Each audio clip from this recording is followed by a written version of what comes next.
I found her on the worst night of my life, which is saying something, because I have had plenty of bad nights. My name is Declan Morrow. I haul freight across the Cathara expanse, which is a fancy way of saying I fly a broken ship through the ugliest stretch of space the galaxy has to offer. I took the job 3 years ago, after my wife and daughter passed away in a reactor failure on Station Morrigan 7. I do not like to talk about that. I took the job because it kept me moving, and because moving meant I did not have to sit still with my own thoughts. That particular night, my proximity sensors started screaming. I pulled up the display and saw a debris field that had no business being there. It was fresh, maybe a few hours old. Pieces of something enormous were tumbling through the dark. Some of it looked like wreckage from a ship, but the material was strange. It was partly metal and partly something organic, fused together in ways I had never seen. There were energy burns everywhere. Something terrible had happened here. I should have kept flying. Every survival instinct I had told me to keep flying. But my scanners picked up a faint heat signature buried in the largest piece of wreckage. Something small, something alive. I suited up, crossed the gap, and climbed inside. The interior was a mess of shattered crystal and twisted biometal. I followed the heat signature deeper until I found what looked like a nest, woven from threads of solidified energy. Inside the nest was a cracked egg the size of my torso, and beside the egg, curled in the broken shell, was a creature no bigger than a large dog. Bronze scales, thin, folded wings, a body that trembled with every breath. I knew what it was. Every spacer in the galaxy knew about the Drakari, the dragons, the oldest species in existence, beings the size of buildings who breathed plasma and lived for thousands of years. They had sealed their borders 800 years ago, and the Galactic Council had exactly one rule about them: stay away. I was holding a Drakari hatchling. The smart thing to do was put it back. The safe thing to do was run. But the hatchling opened its eyes, 2 huge amber circles with slit pupils, and it looked at me. Then it made a sound. Not a roar, not anything fierce. It was a chirp, small and thin and desperate, like a lost kitten calling for someone who was never going to come. I picked it up. I carried it back to my ship, and just like that, my life changed forever. The first few days nearly ended us both. The hatchling would not eat. Its body temperature kept dropping no matter how many blankets I piled on. I contacted my trader friend Gorath, and he nearly had a panic attack through the comm screen. He told me to get rid of it immediately. He said the Drakari would come looking and they would not bother asking questions before turning my ship into dust. I understood his fear. I shared it. But I could not bring myself to abandon a dying baby in the cold of space. So instead of listening to reason, I spent 2 sleepless nights going through every piece of xenobiology data my ship's computer had on the Drakari. There was almost nothing. The species was too old and too secretive for anyone to have studied properly. I figured out the heat problem by accident. When I rerouted extra power to the cargo bay and the temperature spiked, the hatchling lifted its head for the first time in hours. It needed serious warmth.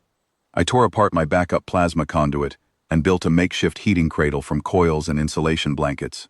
I lost my hot water supply in the process.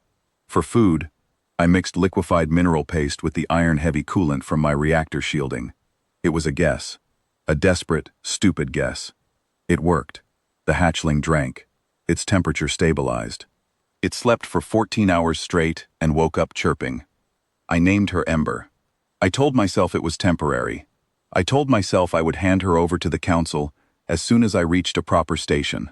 I said it out loud several times, as if hearing the words would make them true.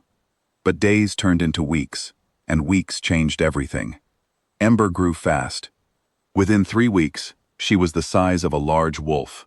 Her scales hardened into something that looked like hammered bronze, shot through with veins of gold. Her wings stretched wider every day. She started producing warmth from her throat, not fire, just heat. I woke up one morning and my bunk was warm for the first time in 3 years. Ember was curled at my feet like a living furnace, and for a moment I forgot where I was. For a moment, it felt like home. She was smart, far smarter than I had expected. She watched me work on the engine and started nudging tools toward me before I asked for them. She responded to her name. She understood tone. When I was frustrated with a repair, she went quiet and still. pressing her snout against my knee.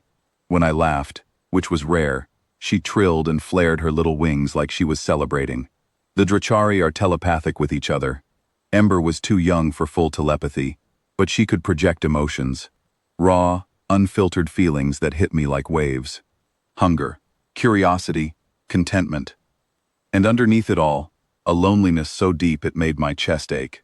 She was reaching out for a mind like hers and finding nothing. So she reached for me instead. She latched onto my grief, my love, the shape of the things I had lost. One night I was sitting in the galley, staring at a photograph of my daughter on my datapad.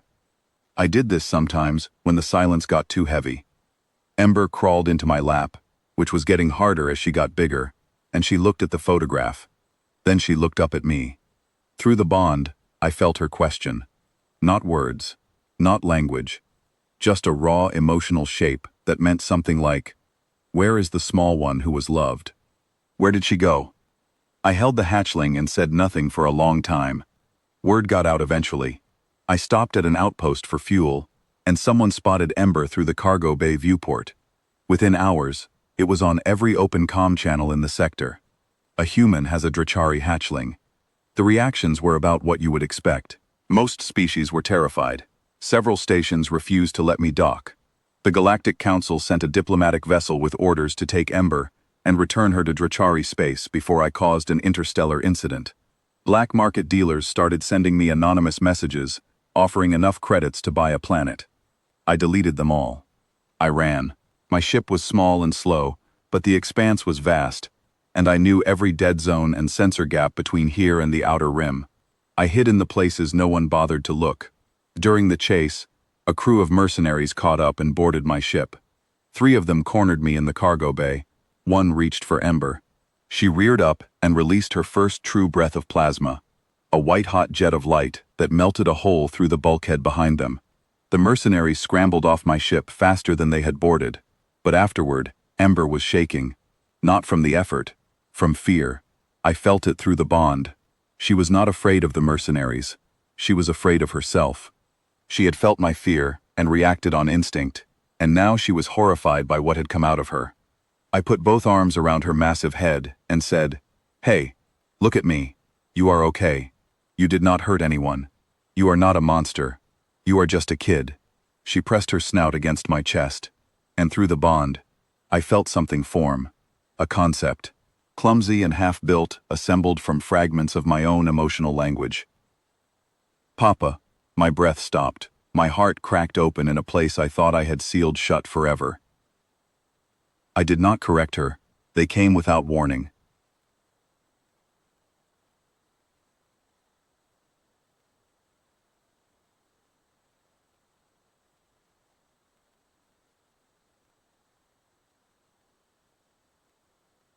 Ember was asleep in the cargo bay, draped across her heating cradle like a bronze mountain.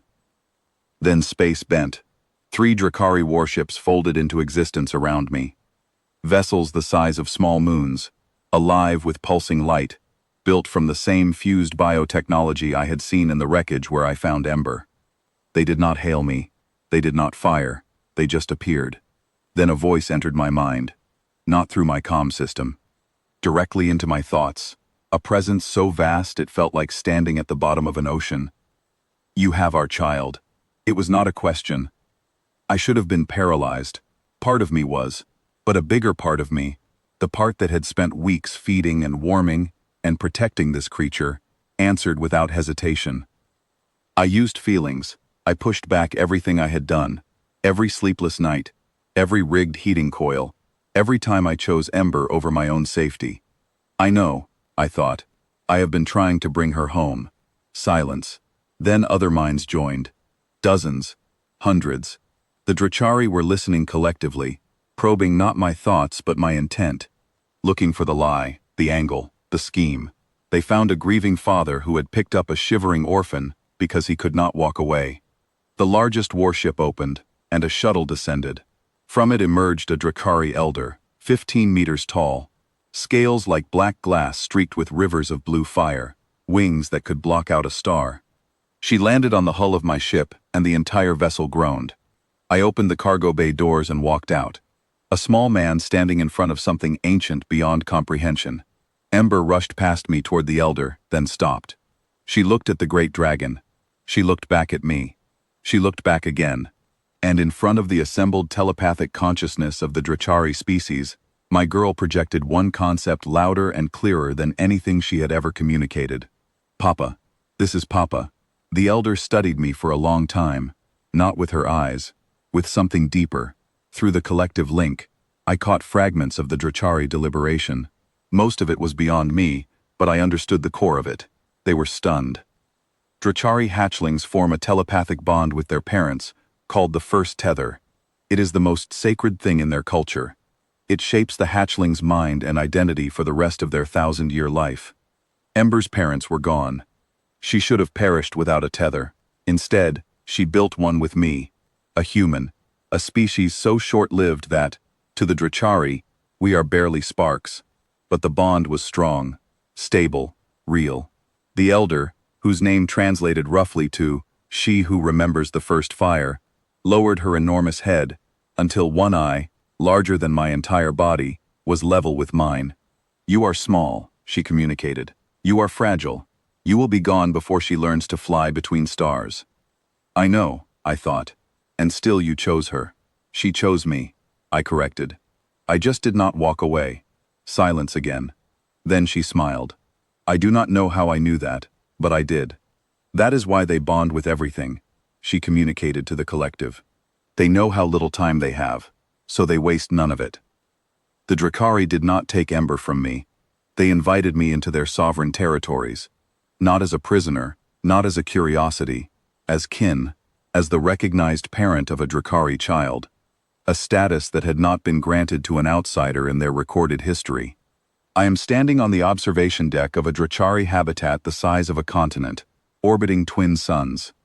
Ember is out in open space, learning to fly with other juveniles. She is clumsy, her wings are still growing into themselves.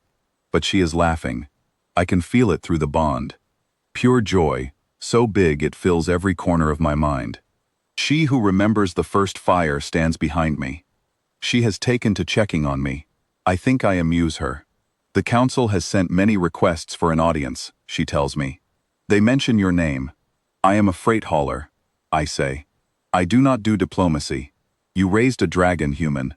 Every civilization that ignored your species for a century is now asking how." She was cold. She was alone. I had a warm ship. That is all. The elder watches me the way she did that first day. "Your species has no great warships," she says.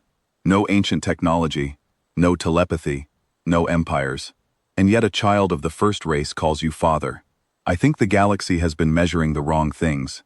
Ember spirals back toward the habitat, spots me through the viewport, and crashes into the observation deck with absolutely no grace. She presses her snout against the glass, and through the bond I feel her radiant thought. "Papa, did you see? Did you see me?" I press my hand against the glass, and for the first time in 3 years, I am not running from anything. "Yes, sweetheart, I saw.